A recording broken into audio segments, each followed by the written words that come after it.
नमस्कार, अपना बिहार में आपका स्वागत। मैं राहुल ओझा आपके साथ। पटना से बड़ी खबर, जहां बिहार पुलिस का ऑपरेशन लंगड़ा जारी है। जानीपुर थाना क्षेत्र में पुलिस और अपराधियों के बीच मुठभेड़ हुई। मुठभेड़ सिमरा में हुए डकैती मामले में पकड़े गए दीपक के साथ हुई। पुलिस दीपक को पकड़ने के बाद लूटे गए सामान की बरामदगी के लिए आई थी। उसी दौरान छिपाए गए हथियार से उसने पुलिस पर फायरिंग कर दी। इसी दौरान पुलिस ने जवाबी कार्रवाई की, गोली चलाई और अपराधी दीपक के पैर में गोली लगी। पुलिस ने घायल दीपक को गिरफ्तार कर लिया है। पीएमसीएच में उसका इलाज चल रहा है। तो पटना पुलिस लगातार एक्शन में दिखाई दे रही है। एक्सक्लूसिव तस्वीर आप तक पहुंचा रहे हैं। ये उस जगह की तस्वीर है जहां पर इस एनकाउंटर को अंजाम दिया गया है। कुख्यात दीपक के पैर में गोली लगी है। बताया जा रहा है कि छिपाए गए हथियार से उसने पुलिस पर फायरिंग की, जिसके बाद से पुलिस ने भी जवाबी कार्रवाई की, गोली चलाई, जो गोली दीपक के पैर में जाकर लगी। फिलहाल दीपक घायल है, जिसको पुलिस ने गिरफ्तार भी किया है और पीएमसीएच में उसका इलाज कराया जा रहा है। अपराधों में एक लंबा चौड़ा इतिहास है। इनके द्वारा बताया गया कि जो लूटा गया सामान है वो एक जगह पर छुपा के रखे हुए हैं। उसी की बरामदगी के लिए पुलिस यहाँ आई थी और बरामदगी क्रम में इनके द्वारा हथियार से फायरिंग किया गया। पुलिस के द्वारा इनको रोकने के लिए और आत्मरक्षा में कंट्रोल रूप से फायरिंग करते हुए गोली चलाई गई, जो इनके पैर में लगी। गोली लगते ही इनको तुरंत उपचार के लिए एम्स भेजा गया, जहां से इनको फर्दर इलाज के लिए पीएमसीएच भेज दिया गया है। कितनी गोलियां चलाई गई सर, पुलिस के द्वारा और अपराधी के द्वारा? पुलिस के द्वारा 2 गोली चलाई गई, जो एक इनको लगी है, और इनके द्वारा 1 गोली चलाई गई है। हम मौजूद हैं जानीपुर के बादीपुर में और यहीं पर अपराधी के साथ एक बार फिर पटना पुलिस ने जो लंगड़ा अभियान है वो यहां पर अंजाम दिया है। और मुठभेड़ के दौरान यहीं पर अपराधी दीपक, जो लूटकांड का वांछित अपराधी था, उसको जो है यहां पर गोली मारी है। वह भाग रहा था और भागने के दौरान ही गोली मारी गई है। पुलिस यहां पर पहुंची हुई है, एफएसएल की टीम पहुंची हुई थी, जांच की है और एसएसपी, सिटी एसपी सारे लोग जो है यहाँ पहुंचकर जो है जांच किए हैं। रात की ये घटना बताई जाती है और अपराधी जो है वो भाग रहे थे। पुलिस ने पकड़ा था, अपराधी भाग रहे थे और उसी दौरान जो है पुलिस के साथ जो है मुठभेड़ हुआ और मुठभेड़ के दौरान ही जो है ये घटना को अंजाम दिया गया। और फिलहाल अपराधी दीपक, जो शाहपुर का रहने वाला है, वो पीएमसीएच में एडमिट है और उसका चल रहा है। पुलिस उसके 4 साथियों की फिलहाल तलाश कर रही है और अभी पुलिस उसको लेकर के छापेमारी भी कर रही है। फिलहाल यहाँ एसएसपी और सिटी एसपी समेत कई पुलिस आला अधिकारी यहाँ पहुंचे थे और मामले की जांच की। यही वो जगह है जहां पर अपराधी भागते हुए पुलिस के गोलियों का शिकार हुआ और उसके पैर में गोली लगी, पीएमसीएच में एडमिट हुआ है। और फिलहाल पुलिस इस मामले में और भी मामले की जांच कर रही है, अपराधियों की तलाश कर रही है। दाना प्रसन्न न्यूज़ 18 के लिए अमरजीत शर्मा। और सासाराम से बड़ी खबर, जहां उत्पाद विभाग की टीम पर हमला हुआ। सब इंस्पेक्टर अमिताभ कुमार घायल हैं। शराब की सूचना पर छापेमारी करने ये टीम पहुंची थी। विक्रमगंज थाना के धारूपुर की घटना सामने आई है। ये तस्वीर आपको दिखा रहे हैं, जहां उत्पाद विभाग की टीम पर हमला हुआ। जो घायल हैं उनका इलाज अस्पताल में कराया जा रहा है। सब इंस्पेक्टर अमिताभ कुमार घायल हैं, जिनकी तस्वीर भी आप देख रहे हैं। शराब की सूचना मिली, जिसके बाद से ये टीम पहुंची छापेमारी करने के लिए, लेकिन वहां पर हमला हुआ। उत्पाद विभाग की टीम पर हमला हुआ और इस हमले में सब इंस्पेक्टर अमिताभ कुमार घायल हो गए। शराब की सूचना पर यह पूरी कार्रवाई की गई थी। विक्रमगंज थाना के धारूपुर की घटना सामने आई है। इस हमले के बाद से भी अब पुलिस मामले की छानबीन में जुट गई है कि आखिर वो कौन कौन से लोग थे, उनकी पहचान की जा रही है और उनके ऊपर कानूनी कार्रवाई की जाएगी। वैसे अस्पताल की तस्वीर दिखा रहे हैं, जहां पर सब इंस्पेक्टर अमिताभ कुमार अभी घायल अवस्था में है। डॉक्टरों की देखरेख में उनका इलाज चल रहा है। लेकिन सवाल कई है कि जब भी उत्पाद विभाग की टीम जाती हो, पुलिस की टीम जाती हो, वहां उन पर हमला किया जाता है। हालांकि पुलिस भी लगातार एक्शन मोड में दिखाई दे रही है और कानूनी कार्रवाई भी, सख्त कार्रवाई जो है वो पुलिस की तरफ से उन हमला करने वालों पर की जाएगी। ये तस्वीर सासाराम से सामने आई है, जहां उत्पाद विभाग की टीम पर यह हमला हुआ। अमिताभ कुमार घायल हो गए। शराब की सूचना मिली थी, जिसके बाद से छापेमारी करने को ये टीम पहुंची और इस टीम पर हमला कर दिया गया और इस हमले में सब इंस्पेक्टर अमिताभ कुमार घायल हो गए। विक्रमगंज थाना के धारूपुर की घटना सामने आई है। गुप्त सूचना मिले थे टीम को अजीत कुमार इंस्पेक्टर के नेतृत्व में गई थी टीम झाड़ू। पता तो नहीं था, हमको नहीं पता था, कोई जानकारी नहीं थी हमको। बाद में जब घटना घटी तो पता चला कि झाड़ूपुर में इस तरह कांड हुआ है और एक हमारे सब इंस्पेक्टर घायल हो गए हैं, गहरी चोट लगी थी। उनको जल्दी में आने फाने में टीम जो है पूरा लेकर के करुणा हॉस्पिटल पहुंचा। हम लोग भी भागे भागे जहाँ थे हम लोग वहाँ थे। राहुल गांधी और तेजस्वी यादव की यात्रा पर तेज प्रताप का बड़ा बयान सामने आया है। तेज प्रताप ने राहुल और तेजस्वी की यात्रा पर सवाल उठाए हैं। तेज प्रताप ने कहा कि राहुल तेजस्वी की यात्रा से कुछ नहीं होने वाला है। बिहार में SIR मुद्दा नहीं है। तेज प्रताप ने कहा कि SIR को लेकर निर्वाचन आयोग अपने तरीके से काम कर रहा है, लोगों को भ्रमित नहीं होना चाहिए। तेज प्रताप यादव ने कहा कि असली मुद्दा तो शिक्षा, स्वास्थ्य, बेरोजगारी है। तो देखिए, राहुल गांधी, तेजस्वी यादव वोटर अधिकार यात्रा पर निकले हुए हैं। यह पड़ाव लंबा बिहार में चलने वाला है, लेकिन दूसरी तरफ देखिए कैसे तेज प्रताप यादव जो है वो इस यात्रा पर सवाल उठा रहे हैं और लगातार एक के बाद एक कई पोस्ट जो है वो तेज प्रताप यादव के सामने आए हैं, जो RJD और कहीं ना कहीं तेजस्वी यादव की जो चुनौतियां हैं वो बढ़ाते हुए दिखाई दे रहे हैं। राहुल गांधी तेजस्वी जी लोग यात्रा लगा रहे हैं, अपना मुद्दा को रख रहे हैं, लेकिन ये सब मुद्दा से कुछ होना जाना है नहीं। मुद्दा होना चाहिए शिक्षा का, स्वास्थ्य का, बेरोजगारी का, ये सब मुद्दाएं होनी चाहिए। हम तो कहे तो आपको SIR को लेकर के चुनाव आयोग अपने तरीके से काम कर रहा है और ये लोग अपने तरीके से काम कर रहे हैं, तो इससे लोग थोड़ा सा भ्रमित हो रहा है। तो इस भ्रमित में ना रहे, लोग इन चीज़ों से दूर रहे और जो अपना काम है उस पर फोकस ज़्यादा लोग करें। लोग चाह रहा है कि इसी में भरमा करके इसी सब चीज़ में रखे और विरोधी जो है रोटी सेक ले। तो इन चीज़ों से बचना चाहिए और जो आपका बेरोजगारी का मुद्दा है उस पर लोगों को सवाल करना चाहिए। तो पहले तेज प्रताप यादव ने SIR के बहाने राहुल गांधी और तेजस्वी यादव पर लोगों में भ्रम फैलाने का आरोप लगाया और लोगों से इससे दूर रहने की नसीहत दी। इसके बाद तेज प्रताप यादव ने सोशल मीडिया X पर एक और बम फोड़ा, जिसमें उन्होंने फिर से वोटर अधिकार यात्रा पर सवाल उठाया और सीधा सीधा पूछ दिया कि ये लोग लोकतंत्र को बचाने निकले हैं या लोकतंत्र को तार तार करने निकले हैं। और ये पोस्ट हम तेज प्रताप यादव का दिखा रहे हैं और एक के बाद एक कई पोस्ट जो है वो सामने आए हैं। तो देखिए, लगातार अब सवाल चाहे वो राहुल गांधी हो, तेजस्वी यादव हो और उनकी कार्यशैली पर तेज प्रताप यादव उठा रहे हैं। तो देखिए, तेज प्रताप ने कहा कि राहुल तेजस्वी की यात्रा से कुछ होने वाला नहीं, लोगों को भ्रमित नहीं होना चाहिए। तेज प्रताप के इस बयान पर राजनीतिक बयानबाजी तेज हो गई है। तेज प्रताप यादव जी ने अपने भाई तेजस्वी यादव जी के खिलाफ राजनीतिक बिगुल फूंक दिया है। परिवारवादी पार्टियों में अमूमन ऐसा ही होता है। तेज प्रताप यादव जी बता रहे हैं कि जयचंद ने एक विधायक के बॉडीगार्ड और ड्राइवर के साथ मारपीट की है। तेजस्वी यादव जी एक्शन कब लेंगे? साथ ही साथ यह भी कह रहे हैं कि तेजस्वी यादव जी और राहुल गांधी जी की यात्रा से कोई फर्क नहीं पड़ने वाला है। अब तो बड़ी चुनौती तेजस्वी यादव जी अपने भाई से ही फेस कर रहे हैं। एक पार्टी तेज प्रताप यादव जी ने बना ली है, चुनाव भी लड़ेंगे, ताल भी ठोकेंगे और राष्ट्रीय जनता दल के कुनबे को ऐसे ही गिराएंगे। तेजस्वी यादव अपने गुंडों के साथ वोट अधिकार यात्रा पर नहीं, लोकतंत्र की हत्या यात्रा पर निकले हैं। ये लोगों को डराने धमकाने निकले हैं कि अगर वोट नहीं दोगे तो किस तरह से तुम्हारे साथ हम मार कुटाई करेंगे। नवी नगर का MLA के साथ, उनके बॉडीगार्ड और ड्राइवर के साथ मार कुटाई करना और मीडिया बंधुओं के साथ मार कुटाई करना, ये दर्शाता है कि जंगल राज का जीन आज भी इनमें है। ये जब भी गलती से सत्ता में आ गए तो किस तरह का बिहार का स्वरूप देंगे, ये दर्शाते हैं। देखिए, तेज प्रताप जी की बातों पे क्या बोलना।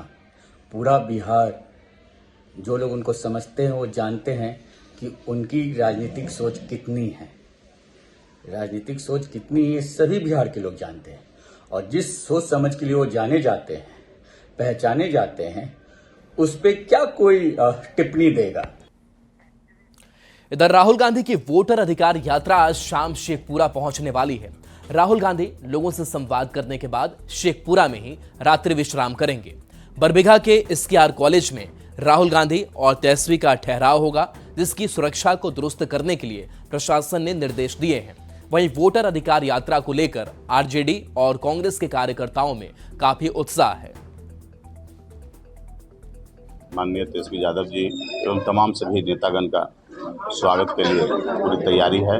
पूरे कार्यकर्ता चप्पा चप्पा में एकदम 1 इंची छूटेगा नहीं।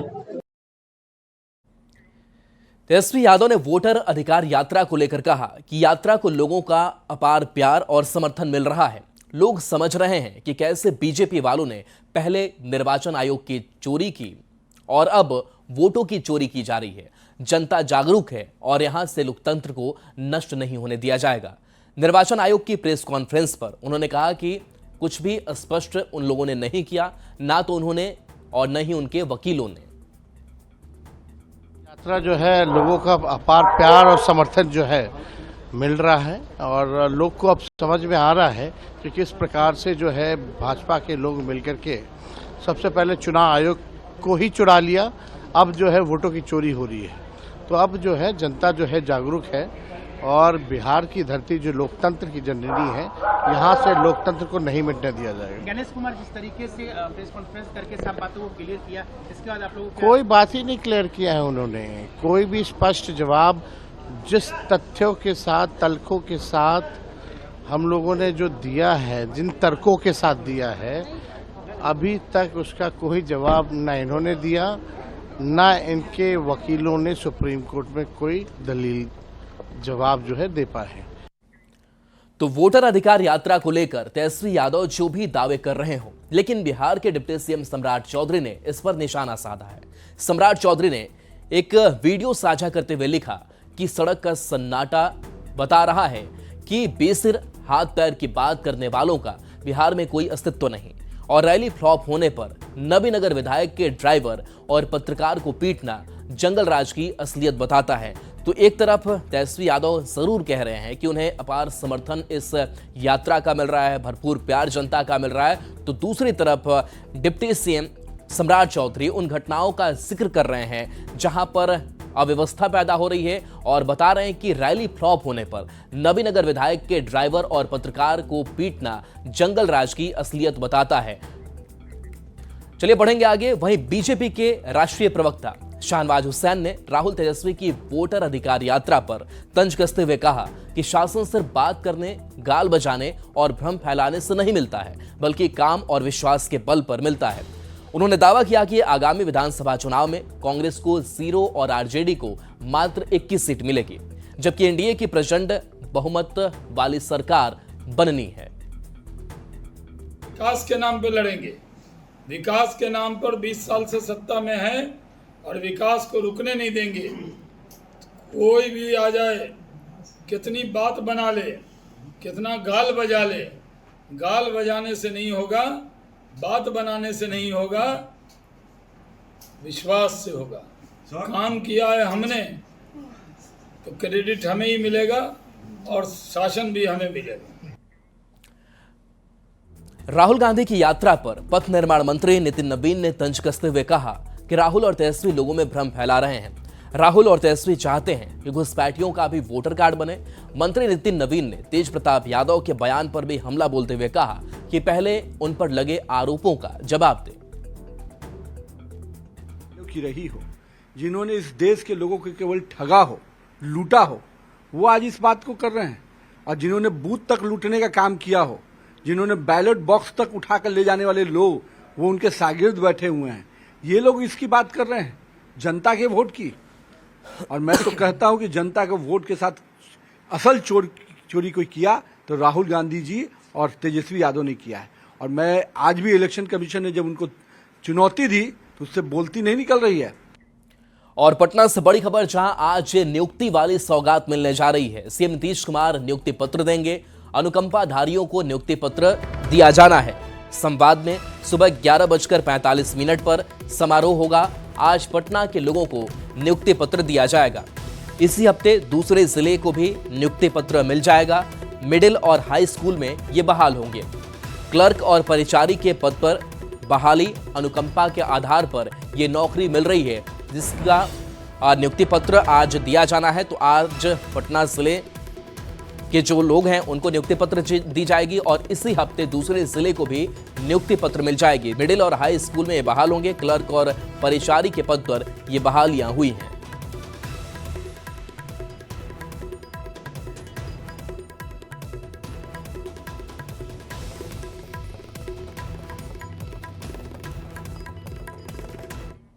और इस वक्त की बड़ी खबर, जहां आज नीतीश कैबिनेट की अहम बैठक है। कई अहम एजेंडे पर मुहर लगेगी। उद्योग विभाग के एजेंडों पर मुहर लगेगी। रोजगार के एजेंडे पर भी मुहर लग सकती है। सुबह 10:30 से ये बैठक बुलाई गई है और इस बैठक में कई अहम एजेंडे पर मुहर, खास करके उद्योग विभाग और रोजगार के एजेंडे पर मुहर लग सकती है।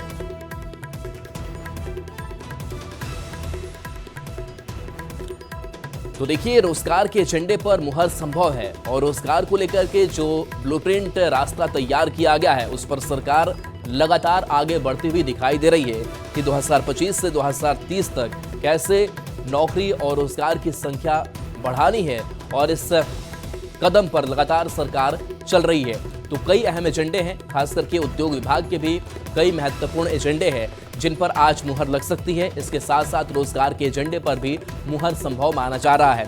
तो जो भी घोषणाएं सरकार की तरफ से की जा रही है, कैबिनेट की बैठक बुलाई जा रही है और उस बैठक में इन पर मुहर भी लग रही है।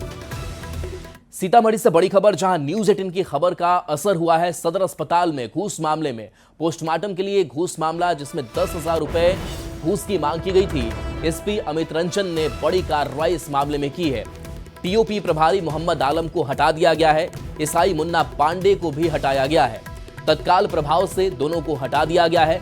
घूस विवाद के वक्त मौके पर दोनों नहीं थे। हंगामा शांत कराने की पहल नहीं की गई थी। तो हमने इस खबर को प्रमुखता से दिखाया था कि किस तरीके से ये घूस मांगी गई थी और अब कार्रवाई।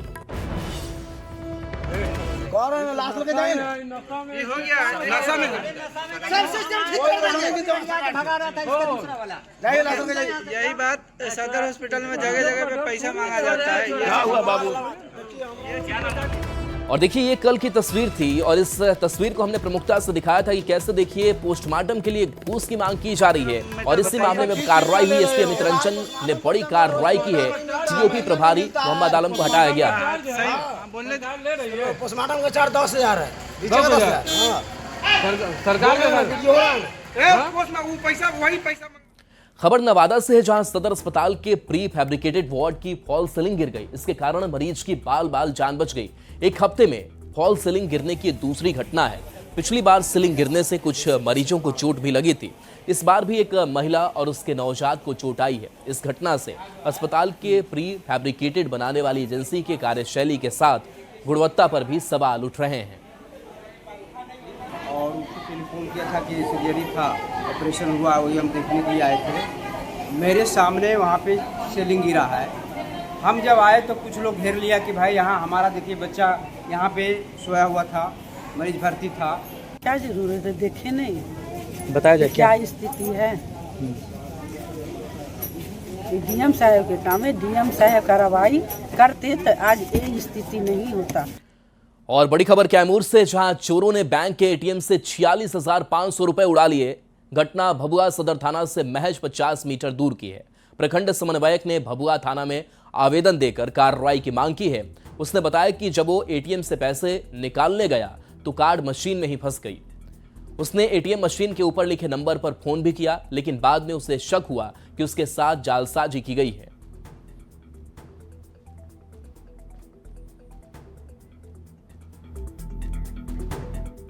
नालंदा के नूरसराय प्रखंड के उत्क्रमित मध्य विद्यालय नूरसराय संगत के हजारों छात्र छात्राओं और शिक्षकों की जिंदगी संकट में गुजर रही है।